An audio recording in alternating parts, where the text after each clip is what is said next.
Nous allons voir dans cette vidéo comment utiliser le logiciel GUM. Le logiciel GUM permet d'estimer des incertitudes. Commençons tout d'abord par une manipulation où on va prendre une masse d'environ 500 grammes dont on va répéter la mesure 6 fois. Donc 6 fois, on va reposer notre masse sur la balance et donc on va obtenir 6 valeurs différentes. On veut estimer du coup l'incertitude sur cette mesure que l'on a répétée 6 fois. Donc la première chose à faire, c'est de charger le fichier en lien du coup avec l'expérience. Donc ici, c'est sur la masse. Et il s'ouvre alors une page. Une page qu'il ne faut pas passer trop vite, car elle indique plusieurs choses. Elle indique tout d'abord que l'incertitude va être calculée sur petit m, donc c'est notre masse, et que cette incertitude sera estimée en kilogrammes. Donc attention à bien effectuer les conversions en question. Et que ce que nous on va rentrer au tout début, ce sera cette masse. On va ensuite sur valider et on passe à la page suivante. Donc ce qu'on remarque déjà, c'est qu'ici on va effectuer que des incertitudes de type A, parce qu'on voit ici qu'il y a écrit A. Donc l'estimateur, en fait, ça va être la valeur de M et ça va correspondre à la masse moyenne. Et donc l'incertitude, donc celle-ci, je ne peux pas l'évaluer grossièrement, il va falloir que je passe par l'écart-type pour qu'il me fasse un calcul. Donc pour ça, je vais aller dans incertitude et je vais saisir mes mesures. Attention à ne bien les convertir en kilogrammes, pardon.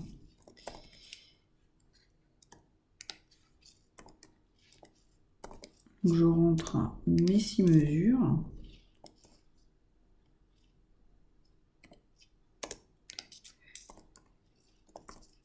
Donc ils sont très proches.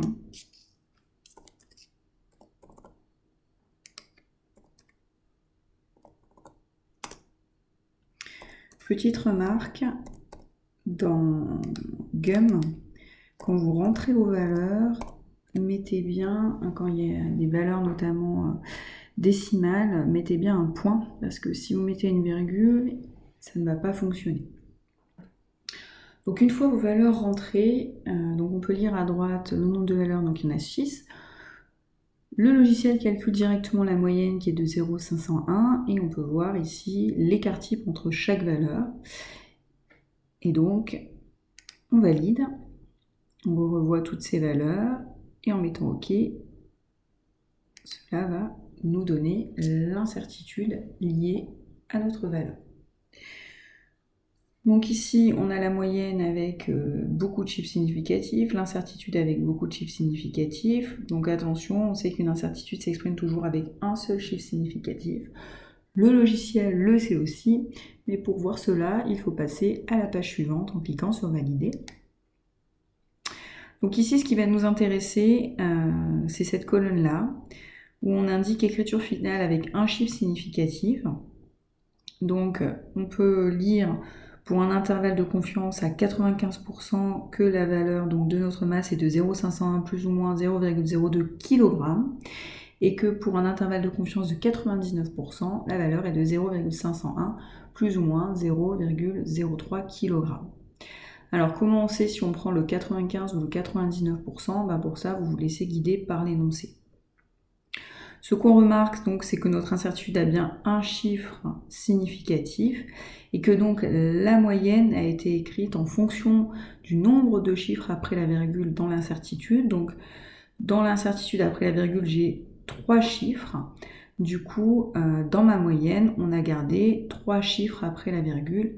Donc ça, c'est un résultat qui est bien écrit pour écrire une valeur associée à son incertitude. Donc voilà un exemple pour une incertitude de type A. Prenons maintenant un exemple pour une incertitude de type B.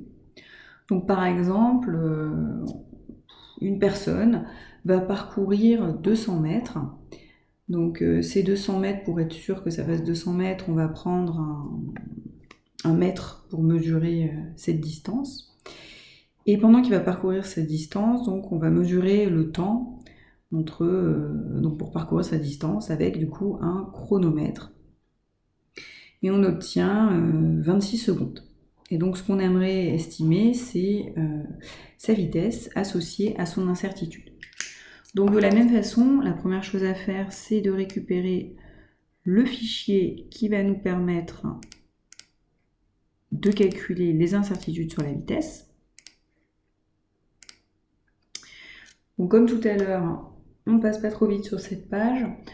Donc la grandeur de sortie, c'est la vitesse, ça veut dire que l'incertitude va se calculer sur la vitesse automatiquement. L'unité donc de cette grandeur est le mètre par seconde. Et donc pour calculer cette grandeur, le logiciel est déjà paramétré, il va faire d divisé par t.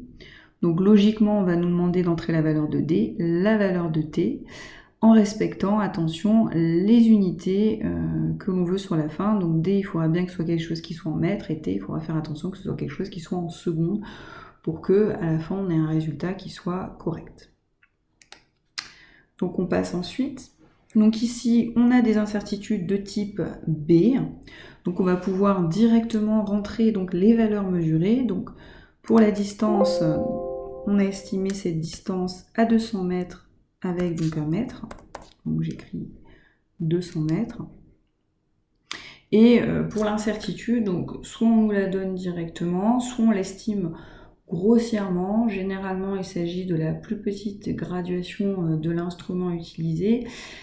Ici, on a quand même une grande distance à mesurer, donc le millimètre ne paraît pas adapté pour estimer l'incertitude de cette mesure. Donc on va plutôt estimer son incertitude au centimètre près. Donc attention, on ne met pas 1 cm parce que je rappelle que la distance doit être en mètres, donc il faut bien convertir ça. Donc 1 cm, c'est 0. Donc on la rentre ici, 0,01 mètre.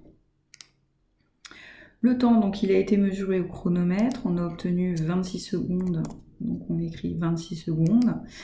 Et l'incertitude, on peut soit l'estimer grossièrement, donc ici c'était quelque chose qui était écrit dans la notice du chronomètre, donc je vais prendre la valeur que la notice me donnait, à savoir 0,01 seconde.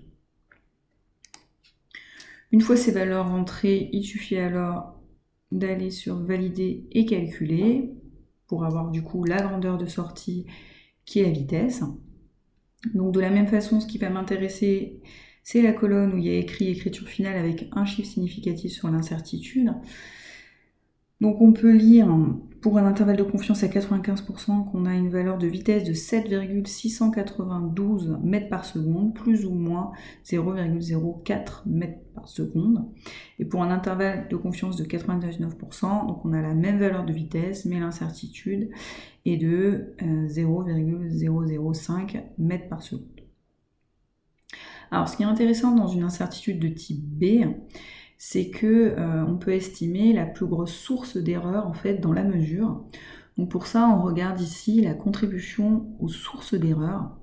Et ce qu'on peut voir, c'est que la plus grosse source d'erreur dans la mesure, c'était celle sur la mesure du temps, parce qu'on a un pourcentage qui est beaucoup plus élevé. Voilà, vous savez désormais utiliser le logiciel GUM et estimer donc des incertitudes de type A et de type B.